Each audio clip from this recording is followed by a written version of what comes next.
Man, you need to buy yourself a gun. What? A gun. What? Like a handgun. For personal protection. In case somebody tries to mug you. What? What if your government tries to throw you in a can? What? You're gonna want a shotgun. What? One automatic rifle. And a lot of ammo. Gun?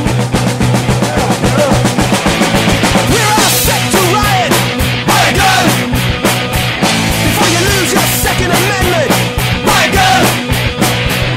They'll burn you out like a Waco. They'll stick your ass in a camp. Check for the cops in riot gear. Gonna kick your ass and laugh. The revolution is on its way. Better lock and load your AK. Buy a gun, buy a gun, buy a gun, buy a gun, buy a gun, buy a gun, buy a gun before you wish you bought a gun. Buy a gun, buy a gun, buy a gun, buy a gun, buy a gun, buy a gun before you wish you bought a gun.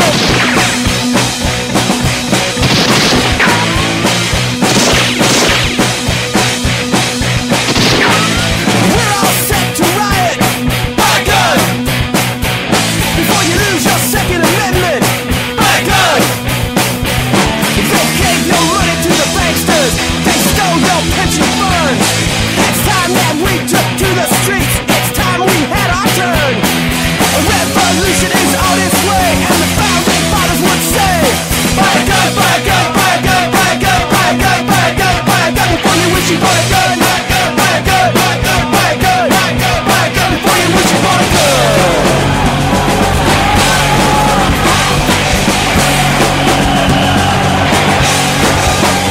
You got a riot in the streets. Revolution's not clean and neat. You got a riot in the streets. Revolution's not clean and neat. You gotta drag 'em through the streets. It's Tuesday. It's Primer Time. My name is Michael. And I'm Nick. We are enjoying the State of the Union edition of Primer Time. Woo! Hope and change through superior firepower. That's the only thing we got left these days. So like the song says, get out there and buy a gun. Nick, what's up with you today? Well, I just taking a second to sit back and go over my mind of all the possible things that the president could say, and if it doesn't come out of his mouth that he's going to go even further in making an attempt to have legislators who basically gave him a free pass for the first 6 years of his presidency to stir the gun control debate and guide it in a certain way. If he doesn't come out and say that he's going to do it for another 2 years, then I don't need to hear another word of the guy. I have a feeling that the gun control will be a central focus of the outgoing presidency of the man. Yeah. I mean, you would figure that this is pretty much the beginning of the lame duck presidency.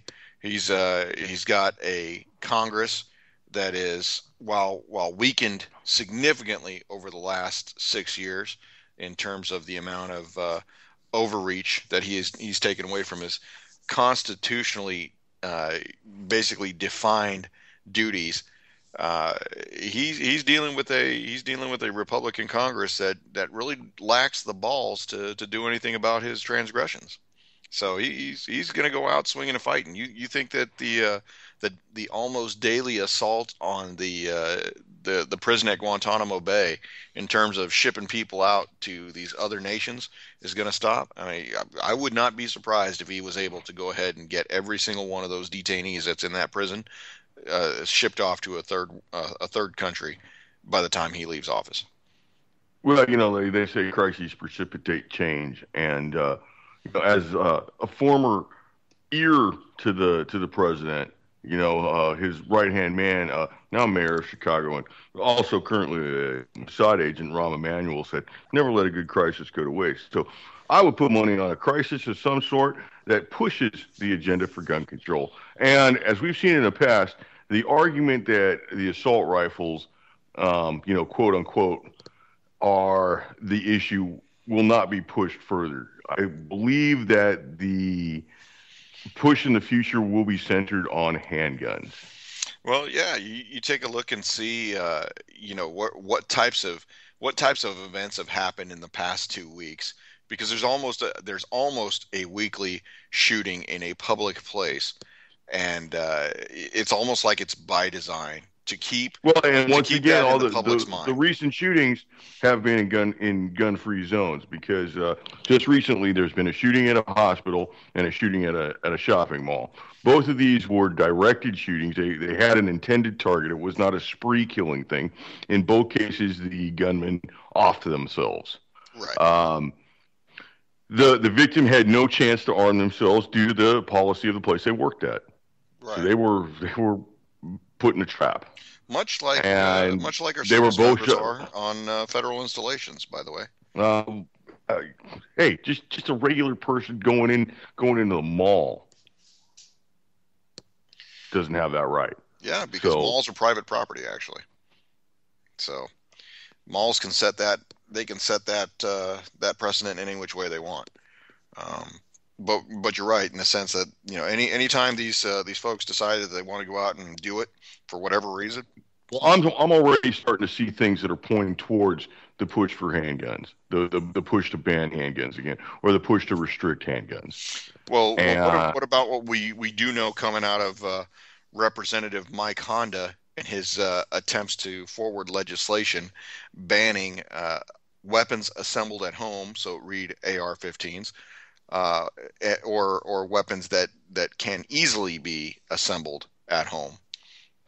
Which would be anything that is made with a 3D printer or 3D printer, a lathe, anybody that builds their own competition. I guess you're going to have to outlaw some straight pipe and some caps and nails and JB Weld, because you can construct a shotgun, an effective shotgun, in about 10 minutes with about $10 worth of supplies from Home Depot, and you could actually, with the $10 worth of supplies, if you made it $12 worth of supplies, you could make 4 shotguns.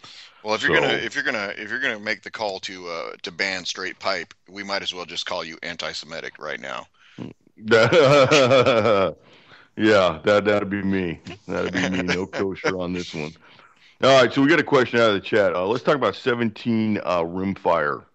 And when we're looking at 17 rimfire, we've got 2 different types. We got 17 HMR, which is Hornady Magnum rimfire, and then 17 Mach 2, which is more akin to a 22 Stinger long rifle. And the 17 HMR is closer to a 22 Magnum. The reason why they sell a lot of those rifles and they exploded in the last couple of years was because there was stocks and stocks of that ammunition sitting on the shelf. Nobody except for competition shooters really found the use for the 17 in either the Magnum or in the long rifle equivalent to be useful when there was gobs of 22 on the shelf as well at a much cheaper price. And, well, you've already got pistol in 22. Then the unpleasantness of late 2012 happened, and the supply of 22 dried up. And there was still a lot of 17 on the shelf, and there were not many 17 shooters out there. Well, Russia's being like they are, everything got sucked up. And so there was an explosion of 17 rifles out there because the manufacturers had lots of supply for them and very little reason to build them at the time. They went crazy building them, as they went crazy building everything in the last couple of years. And they were not able to keep up with the supply of ammunition. So the 17 rimfires, HMR or Mach 2, suffer from the same supply problem as the 22 long rifle, and probably to a greater extent because it's made on the same machinery as the 22 long rifle, and everything is being concentrated on 22 long rifle. And one of the things that's important to know is that the 17 HMR is actually a derivative of the 22 Winchester Magnum. So the 22 is, as a parent case, gives that manufacturer an opportunity to take something else that's already in production, probably neck it down a little bit, and there you go. You've got a whole nother caliber. That's right, and there's a lot of interesting loads for the 17 because I mean it does with the smaller bullet. I think they come in at about 30, 32 grains, I think, out on the heavy side, and they're all the way down to like 20 grains. Yeah, the lowest that I'm They're seeing small is bullets. yeah, the lowest that I'm They're seeing is very small 17 bullets. grains, and they're usually firing anywhere between 2,300 feet per second all the way up to about 2,600 feet per second in the lighter loads. So this is I think when people think about 17 HMR, you're usually looking at somebody that's a bench rester or somebody that's out there plugging away groundhogs or prairie dogs or I something see that something like that. more for target shooting. Yeah, I almost think that you'd get too much wind interference. Shooting at prairie dogs, being out in the open, and at a range or somebody with a bench rest, they've usually compensated for the wind Well, yeah, and to some that's point. when a lot of people actually say, hey, if I'm going to be, say, for example, in Colorado or South Dakota, where prairie dog towns can go on for quite a distance. 300 Win Mag for prairie dog in Colorado. Yeah, well, if you want to see the pink cloud, I think a lot of shooters are actually moving up to the 223s or somewhere in that area. But when you take a look at what you're going to use that 17 on, how far are you looking at shooting? I would say probably for accuracy, I'm probably not going to shoot further than 100 yards with that. Oh, I would say that you'd easily be able to get with some of those high-end rifles and some of the more tailored loads for the 17, and especially the 17 HMR. I would say that 300 yards is easily within somebody's reach with one of those. It's a fairly flat shooting bullet. It doesn't have much drop to it since it's so light and moving so fast. And really, the target's got to be kind of small because, well, at 30 grains, that bullet's not gonna do much damage. It's gonna actually destroy itself. So you're actually That's one of kind of those banking. non-recovery bullets. Yeah, you're kind of banking on the fact that the bullet is going to fragment in order to do its job. If you're doing any kind of small game, um, bench resting, like I said, not necessarily my cup of tea, and I don't have a vast wealth of experience shooting 17. But they even make pellet guns in 17. So Well, and keeping it in the firearms realm, they've made the glut of 17 on the market when there was a lack of 17 resulted in some fairly interesting firearms. One of the firearms that's quite common down here and is usually kind of a trade bait. It's thrown in or it's oversold at its price. Is the Cimarron Arms, or I'm sorry, the Heritage Arms 22 long rifle revolver, and it's a single action, cowboy style revolver. Um, some of them come with the interchangeable 22 Magnum cylinder, but usually they go on sale at the big box store here, like on Black Friday. They're $99, and they've only got like three or four of them or whatever. But then they go right back on sale for 129 throughout Christmas season, and then they're about 159 during the regular time of the year. Well, they started making those in 17s, and that's not necessarily considered a target weapon. So, I mean, it's another episode of something becoming too popular for its time, and the lack of supply is going to end up killing it. well, and that's one of the things is that if that's a caliber that you routinely shoot or you enjoy shooting, stock up. Go buy what you Yeah. can buy. Well, and that's kind of what I'm getting at. It's not a caliber that people used quite a bit up until the last couple of years. Right. And I think that you'll see over time you'll have certain calibers in that 17 to 22 kind of grouping.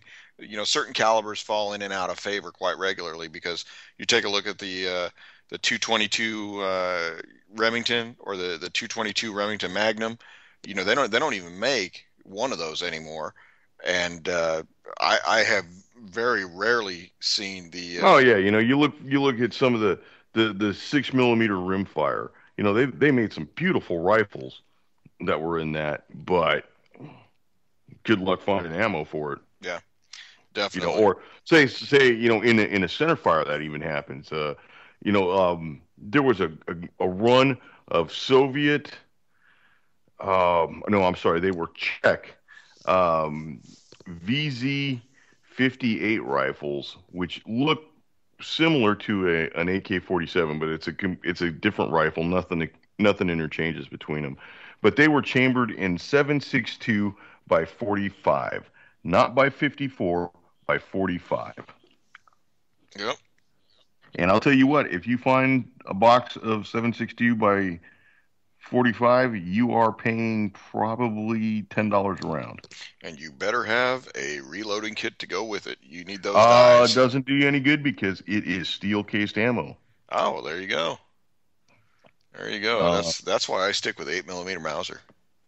So, I mean, I guess you could probably, if you knew what was up and you could get some reloading data, you could probably reload that if you got a hold of some brass case 7.62 by 54 and were able to trim it and reshoulder and all that. But that's where the dies would come in handy.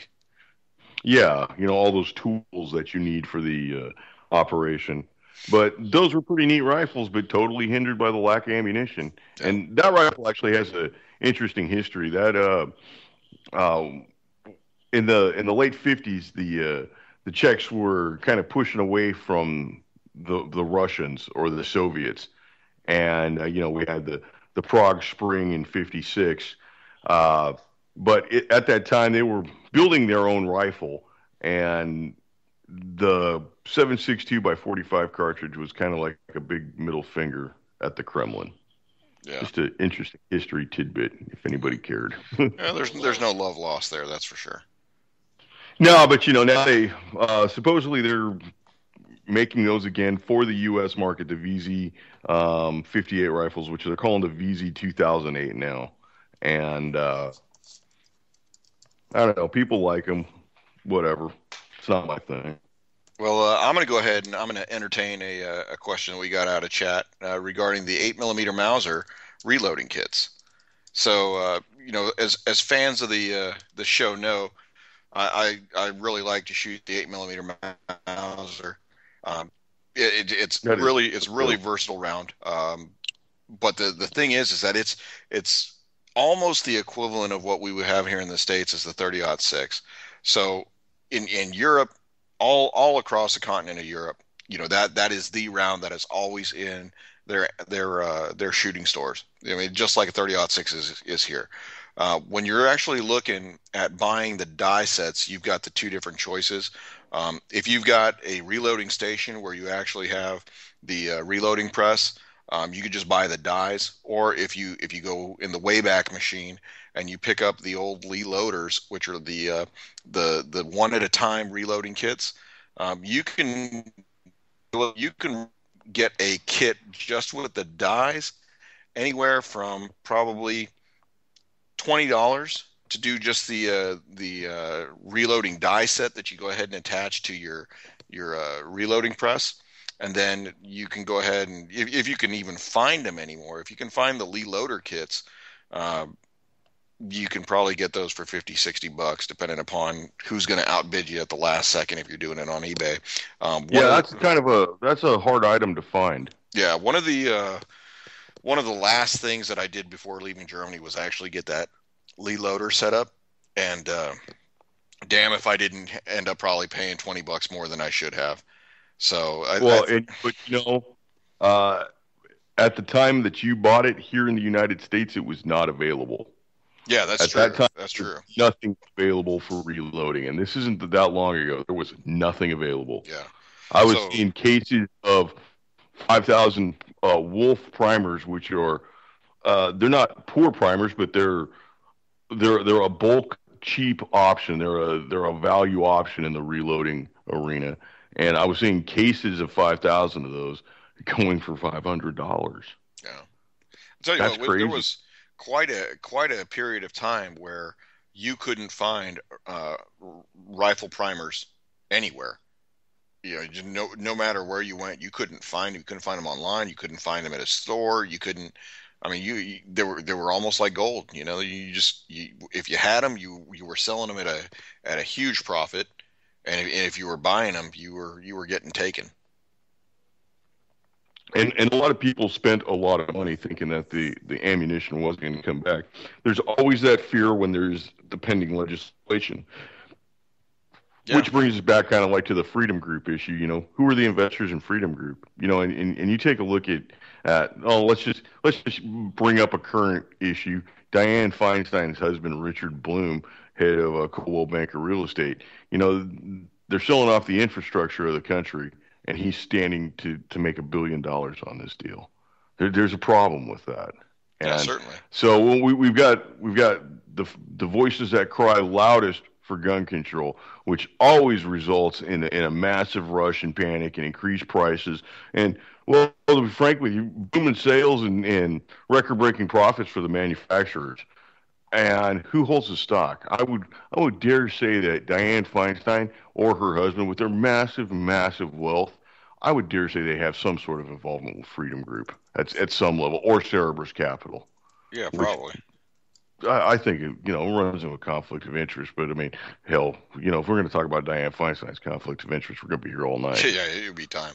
One of the things that a lot of folks don't realize is just there's quite a few different what are considered to be Mauser calibers, even though the calibers themselves have nothing to do with Mauser rifles, just other than being used in there. You've got the Well, they would be the calibers that fit into the different Mauser actions, right? Because you've got a right. long Mauser action, and then you've got a short Mauser action. Right. But then again, you have, like I said, certain production rifles that were meant for state armories or national armories came out into different calibers. You had some of the 7.65s.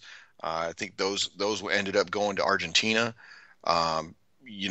Based on the Argentina and Chile, yeah, I believe yeah, they went to Argentina and Chile, yeah, and I Argentina and believe the Chile. Colombians got an 8.5. Yeah, but then you think about going the other direction too, going down in case length and diameter, and you got all the way back over to the Swedish 6.5 by 55, which comes out of the Statsgewehrfaktorei out in Sweden. So that's also built on the same style action, but you've got the what's actually called, I think that's the Hungarian Steyr 8 by 56. Just all kinds of interesting metric calibers that had their purpose, but really didn't survive. And you'll see even the 7 millimeter Well, Mauser.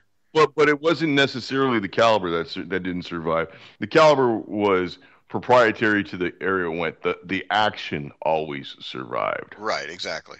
But here's the thing. If you have the 8 by 56 Hungarian or Steyr as they call it, yeah, you're running into some cost when it comes to either be able to reload or to shoot in bulk.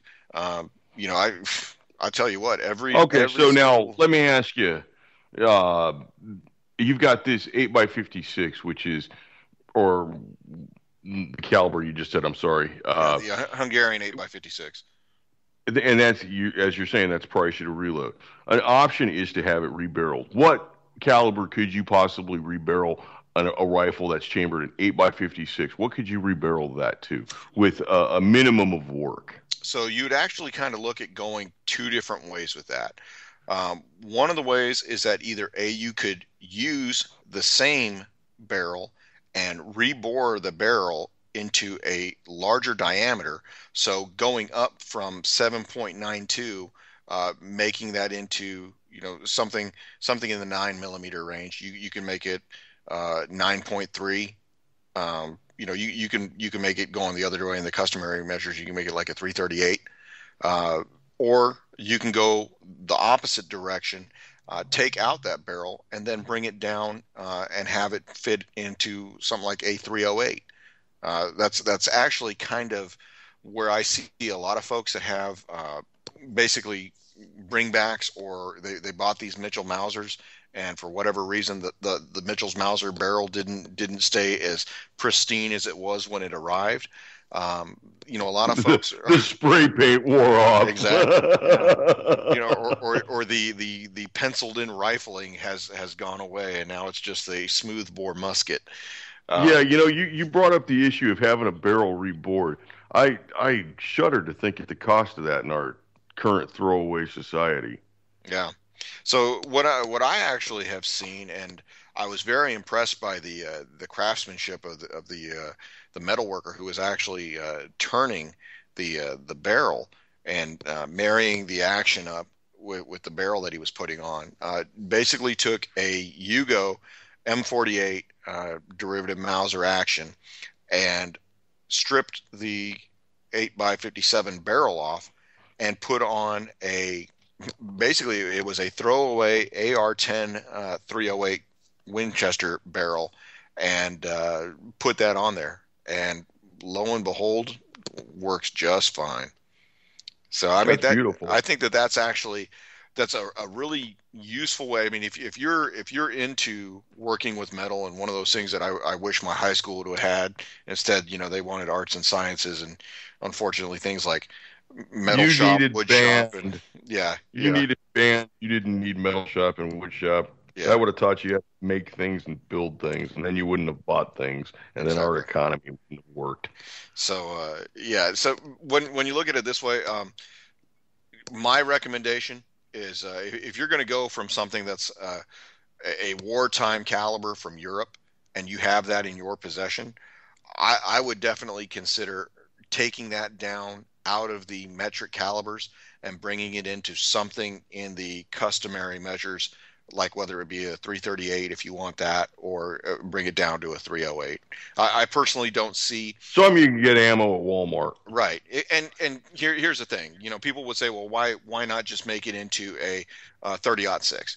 Well, that's great, but we don't use the 30-06 in the military anymore because there are other rounds with better performance, and that would Well, be better performance and less cost and less punishing action to the shoulder, exactly. which is And also less punishing action to the weapon itself. yeah, and let me tell you, any less punishment my shoulders get, I'm all for that.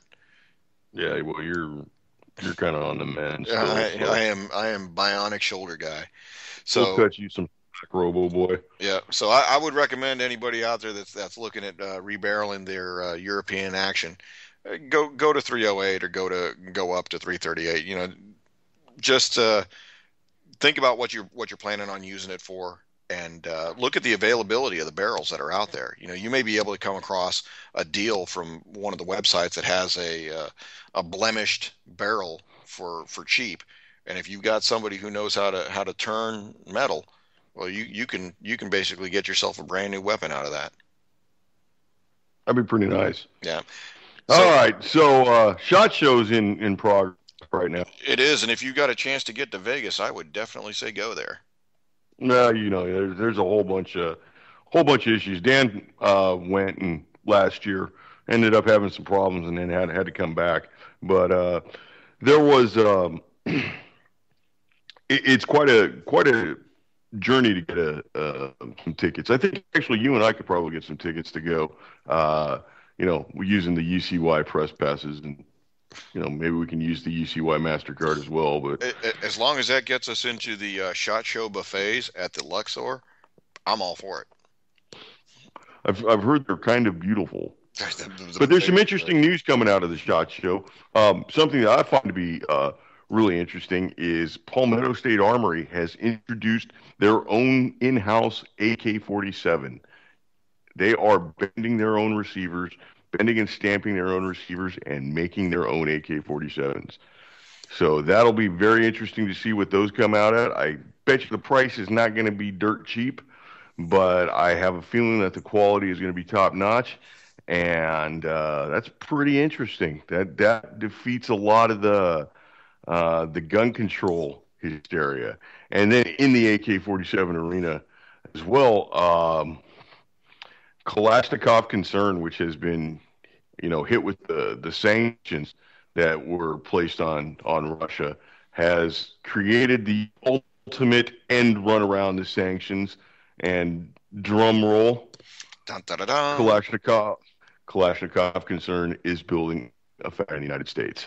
Which for me is just that's the biggest thumb in the face of all these legislators, and everybody that's ever signed on to this idea from the president to punish Vladimir Putin over the annexation of Crimea. which was just the excuse that he used, which was convenient for him. But when I think it was a couple months ago, we were talking about, is this the end of the 5.45? Possibly not. Yeah, Possibly not. possibly not. And Because if this also brings to life many new designs that would not necessarily marketed anywhere else in the world, but in the United States. And I'll tell you what, I'm looking forward to an AK-47 and 9mm, and they've got one. They've got the Vitiaz 9, and I'll tell you what, that looks like a winner to me. It's is that going to be 16-inch barrel. Yeah, is that going to be the 9x19 or is it going to be the 9x18 Makarov? Yeah, 9mm NATO. And that also brings, if they've got the manufacturing in the United States, they can make whatever they want. There you go. That's all I need. Right? Just like Colt can make whatever they want, or Bushmaster can make whatever they want. There is the Bison 9mm, which is in 9x19, 9mm NATO, and in 9x18 Makarov. And that is a helical feed, which is like a great big tube on top that holds 50 or 100 rounds of 9mm or 9x19 in an AK style package. Very, very compact. Yes. Disclaimer: not available for sale in California. Not available. It will not make the California roster. That's right. It is probably also known to give you cancer. That, and every time somebody loads one of those, a gun control advocate gets another gun.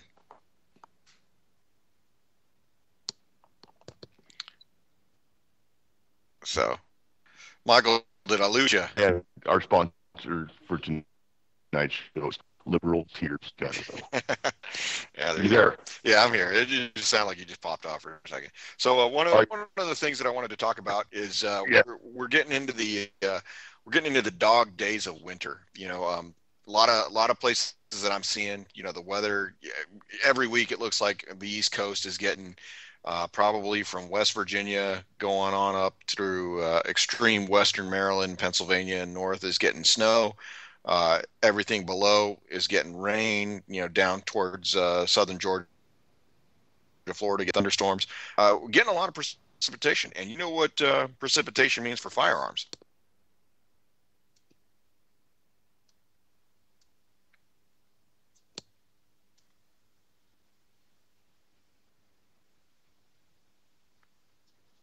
Oh, yeah. We're looking at rust issues again, are we not? Yeah, we are. And that's one of the things that I'm starting to think is it's a problem, and a lot of things is people are not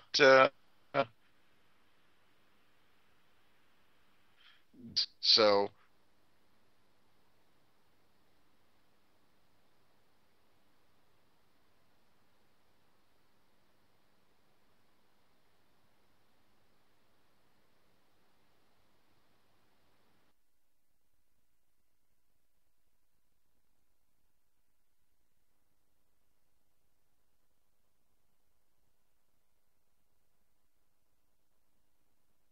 Rag and get that just lightly coated with gear oil, and it sticks. It's got a good long life for something that may stand safe for 6 months that you won't use. Yeah, and here's the thing.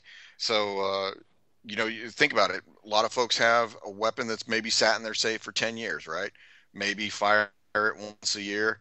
Maybe just take it out on special occasions. What do? Do you take it back home, clean it immediately, and then put it in the safe and let it go? Do you put it in one of those silicone type protective sleeves, or what's your method? I'm going to just throw that out there to you.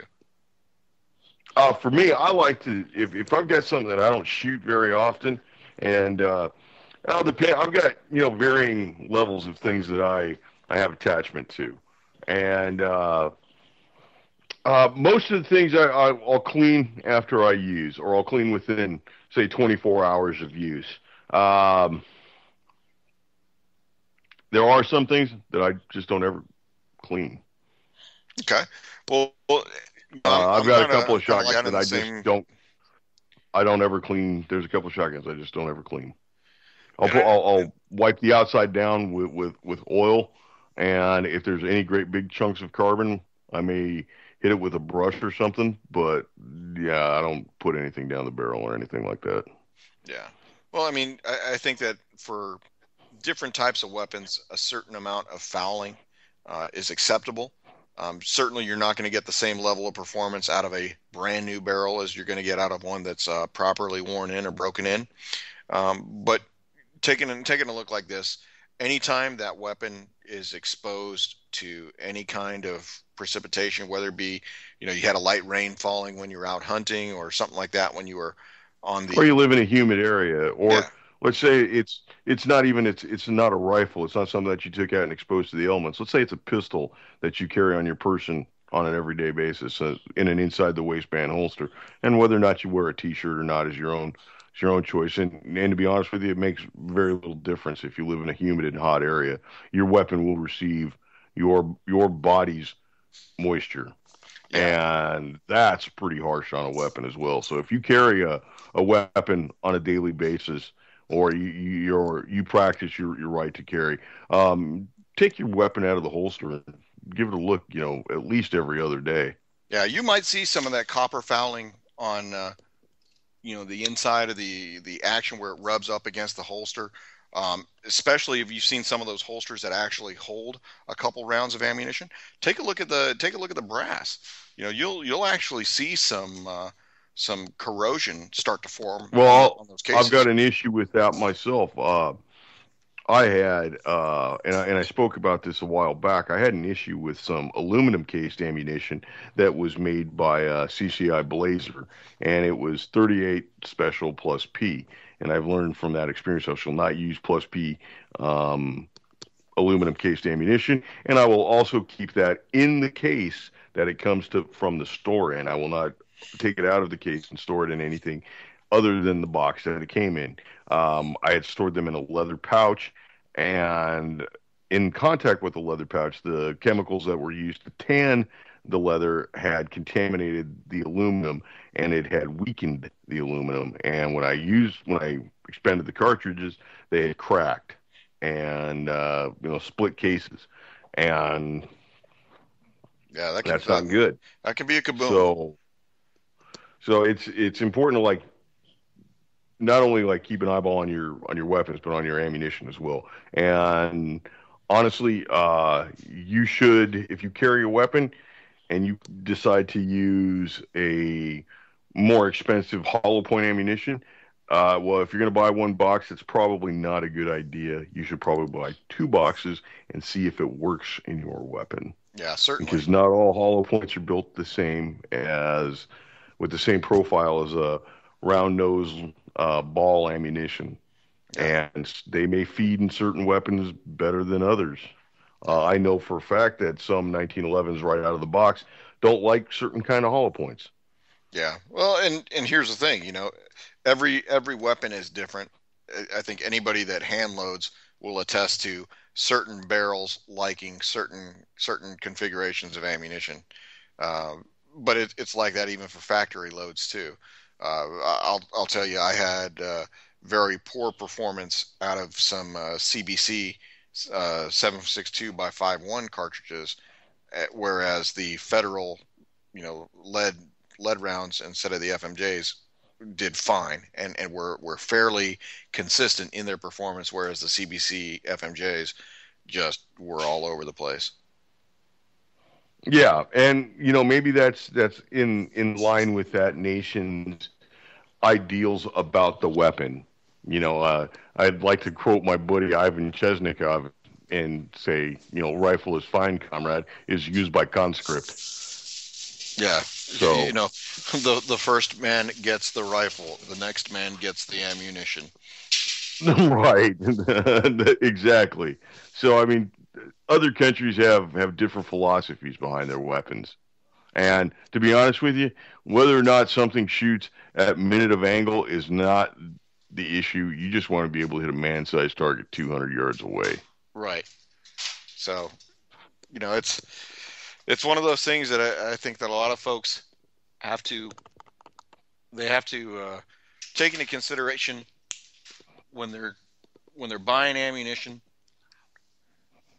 You gotta know what you're getting into. You gotta know the best proper way to store it, whether it's Well, inside of a the sealed ammo can. education, the education and the familiarity with the weapon and your food for your weapon is going to be your best friend in the acquisition of future items or the use and enjoyment of the one that you have now. And with that, Nick, I'd like to bust into the four rules of safety real quick. Lay it Rule on number us. one: every weapon is loaded until you physically and visually verify that it is unloaded. Rule number two: keep that action, or keep the muzzle pointed in a safe direction at all times. Rule number three: know what your target is and know what is beyond your target at all times. And rule number four, the most important rule: keep your booger hook off the bang switch until you are ready to discharge the weapon. That's it. Make sure So, that you just you gotta remember to take every opportunity to teach those around you, and especially the young, that there are those rules for a reason. You know, you have a if lot. anybody gets anything out of this, it's a little bit of education. And we can't stress the firearm safety enough. That's where it's at. Yeah. So, also, Nick, let's talk about the robber with the famous last words. Ah, okay. That's, I think is probably one of the greatest stories I've ever read in my entire life. Right. Well, you take a look at you pick your state in the East Coast of the United States, and Eastern Seaboard. Eastern Seaboard. So today's story takes us to Newark, New Jersey, where a deli owner. State. Say that again. That's the Garden That State, is as I the Garden recall. State. Yeah. No So guns allowed in the garden. yeah. So there was a robber who intended to do harm to a deli owner. However, the deli owner was an armed individual, and he shot and killed the would-be robber.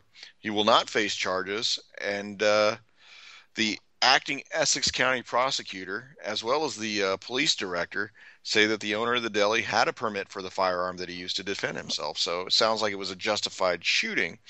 However, uh, according to Guns.Buzz, the robber. Which is one of the more respected firearms websites, I might add. Yes, yes. So the would-be robber, a Mr.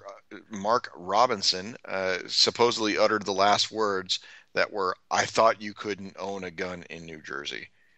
So a formerly 46-year-old man is now pushing up daisies because of what he thought versus what was actually the case. And once again, education is priceless. Yeah.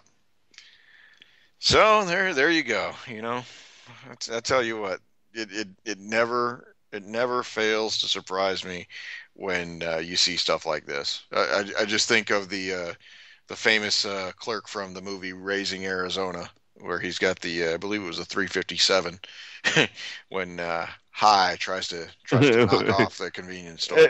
I'll take whatever cash you have and these Huggies right here. Yep. So Yeah. I tell you what, thank goodness for Circle K. So what are you looking for at come out of the SHOT Show? Anything that you're finding? What I would like to see is something innovative in a platform that basically brings something that had been formerly out of the reach of the average shooter into play. I mean, that's the kind of innovation that I would look for. I'm not necessarily going to see that come out, but you guy can dream, right? What would you consider that was out of the reach of the average shooter? Well, when you take a look at it this way, you'll see a lot of firearms manufacturers they're marrying up a rifle without sights, and they're giving you a package deal that has a scope on it. So like we'll just take Savage. Savage routinely uses Simmons as their rifle scope when they make their Pro Hunter or their Trophy Hunter series rifle. I'd like to see him go in and maybe make a deal with Nikon, and hey, let's put on a Nikon Pro staff. Let's up our game in terms of who we align ourselves with, and let's still try and keep that cost down for the consumer. Because I'm a firm believer in being that your glass, whatever you put up on top of that rifle, should at least be as equal to, or maybe even a little bit more expensive than the firearm you're using. Because even a marginally built firearm can produce very well with the proper optics. I agree with you on that. Something I'd like to see is we'll take Savage again, just as the example, and we'll go one of their bolt action rifles. It comes without a standard set of iron sights, even just plain old peep sights on it. Yeah, well, and that's yeah. I'd like to see that return to American rifles. Yeah, and I think that just for the things that we've talked about before in the past, the gun manufacturers, the firearm manufacturers, they know that they've got you in terms of whenever they don't put those on, you've got to go ahead and invest another $200-$300 in getting some glass. And it's almost ludicrous to me because they're taking the opportunity, they're missing the opportunity to make increased sales by giving sales to other companies like the optics manufacturers, the guy who makes rings, or opening up that market. If they would make the rifle with iron sights that somebody could take out, use straight out of the box, 50 or 100 yards, without having to get into it, that rifle would be the rifle that guy recommends to his friends. Yeah, and not only that, that would be the rifle that the guy buys another one. Exactly. That's the brand loyalty that all these firearms manufacturers claim that they have. If they did that, I would be sure that they would actually see it actually coming to the forefront. They would have repeat customers, and Simmons, hey, it's a decent 3 to 9 by 40 millimeter scope. 3 power to 9 power. You can see a little bit, and you can see a decent distance, but it's not like you're putting a 50 millimeter glass up there. So, and at that point, you're also looking at the price break, because you're not really going to get into a Simmons that costs any more than $150. Right. But you know what? You can still get a Nikon Pro staff for the same amount of money. So, right. Realistically, how much is that affecting the bottom line for Savage? I would venture to say it's not. Well, I'm going to say it is, because the normal consumer that is looking at the Simmons line does not look at the high end of the Simmons line. They look more towards the middle or lower end of the Simmons line. They want a scope. They don't necessarily want a Nikon Pro Staff Hunter. They don't necessarily need a Leupold or a Zeiss scope. They just need a scope for the rifle that did not come with sights. Right, and you can go ahead and get a Redfield. You can get a Redfield scope. Every penny to get the $325 that it costs for that rifle right out of the box. Walk out of the store with. Yep. Now and it'll be synthetic stock too. So. On rings. They're going to put another $25 into rings, and that really kind of cuts into the budget for the scope. Well, and then when you take out with a $40 scope, why not have the manufacturers do what some of the European folks are doing and integrate a rail system to eliminate the need for rings and bases? I understand that. I still think that iron sights included would be the best. Yeah, it would be, but I think that they're just not going to go that far. I think that they're gonna want to keep bringing people in to keep having them spend that money.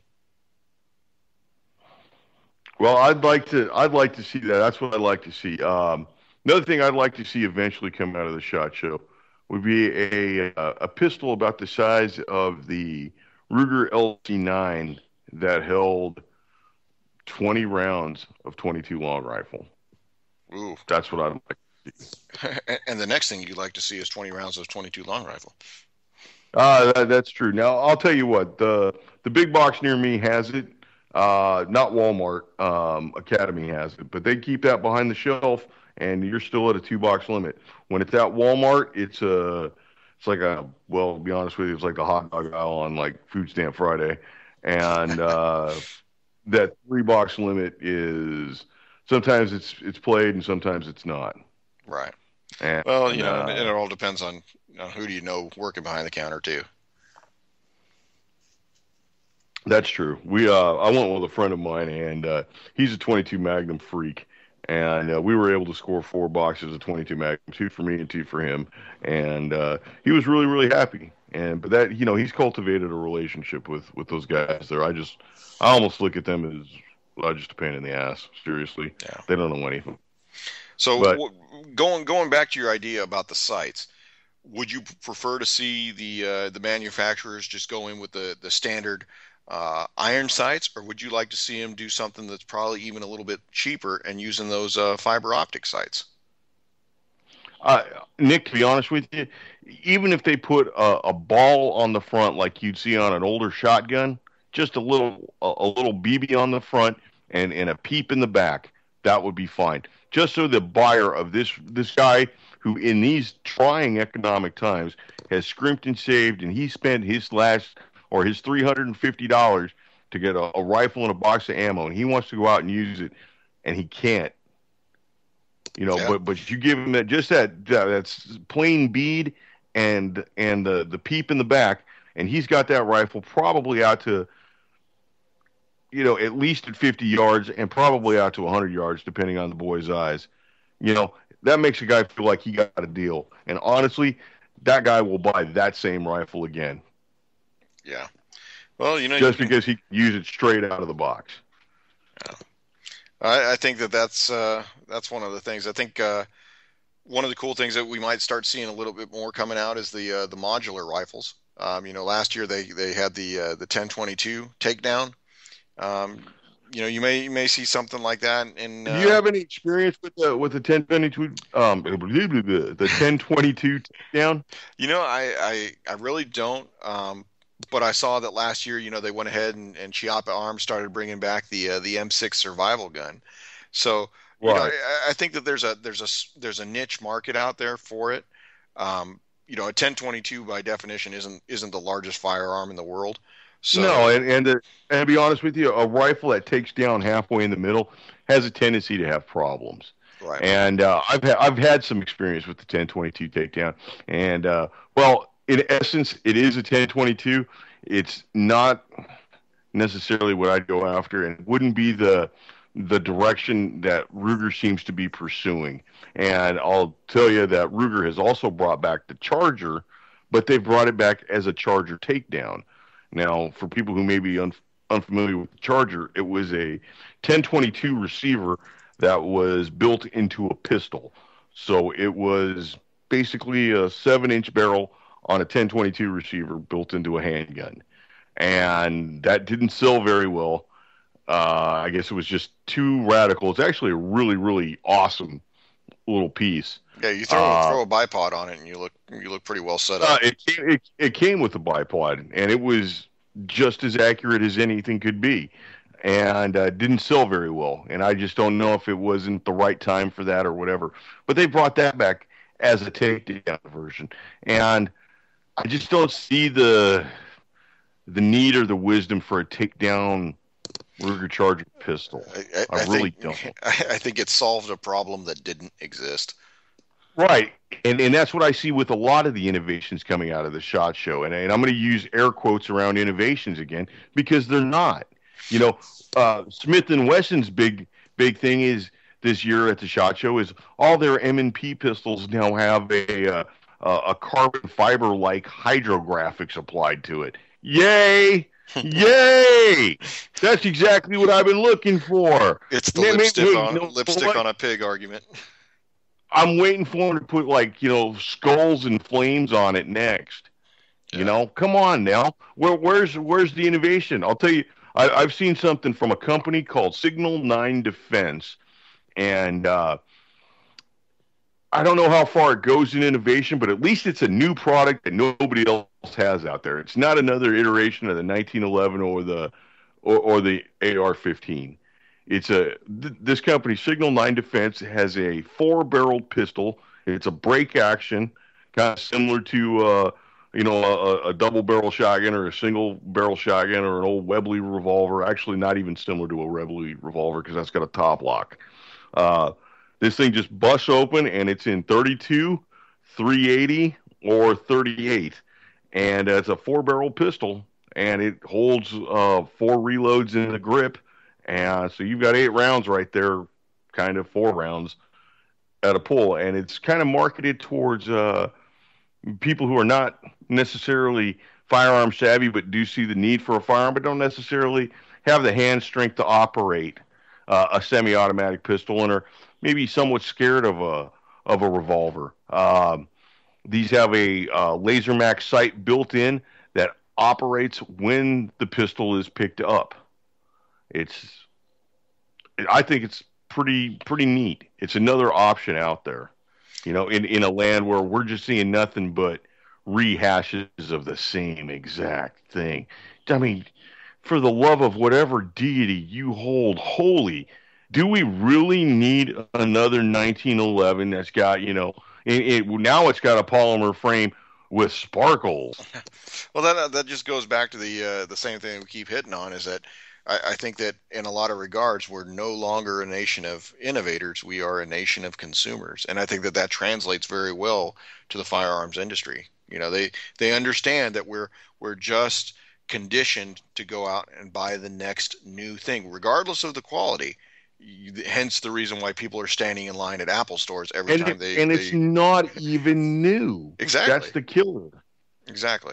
I mean, I was really excited when I saw that Browning had come out with that 80% copy of the 1911 and 22 long rifle. I thought, wow, they're really doing something cool. Maybe they'll come out with a copy of the high power in that. No, they came out with a copy of the 1911 shorter in 380 now. Oh, there you go. So another solution to a problem that didn't exist. Exactly. So I mean, when you've got Taurus leading the pack in innovation, when really that's what's happening. I mean, the Taurus View revolvers are pretty interesting. The Taurus Curve pistol, that's pretty forward thinking. We're not seeing that from anybody else. I mean, Smith & Wesson put stickers on their gun. Yay. So you guys get a lollipop. How you do that for, huh? All right. Well, I would like to see some prices and optics come down. Whether or not they're paired with the rifle out the door, giving somebody a chance to really open up a box and go shoot. I think that would be great. Really, one of the things that I think a lot of people are actually going to start seeing a little bit more of a market for are the air rifles in 50 caliber. Call me crazy, but if you've seen some of the videos that are out there, guys are shooting pigs with air rifles, and I will agree. I've seen a video with a 45 caliber air rifle, and the projectile went directly through the pig. Right. And flopped that thing straight over. So I think that's... It did not. It kicked a little bit on the ground, and that was it. I think that by definition is pretty cool and unique, and maybe we'll see a couple more. I think there's a Benjamin air rifle that's out there. I think they call it Marauder or something like that. Maybe they'll go out there and they'll have a new model this year. My issue with the lack of a 22 long rifle, small frame pistol that had a high capacity magazine, I really don't see why that's not out there. If Kel-Tec can make that PMR 30 that holds 30 rounds of 22 Magnum in the grip, wow, that's it. That's it. Thanks, BCY. Thanks, Jules. Thank you, Michael. Yeah, I appreciate it. Thanks a lot, guys.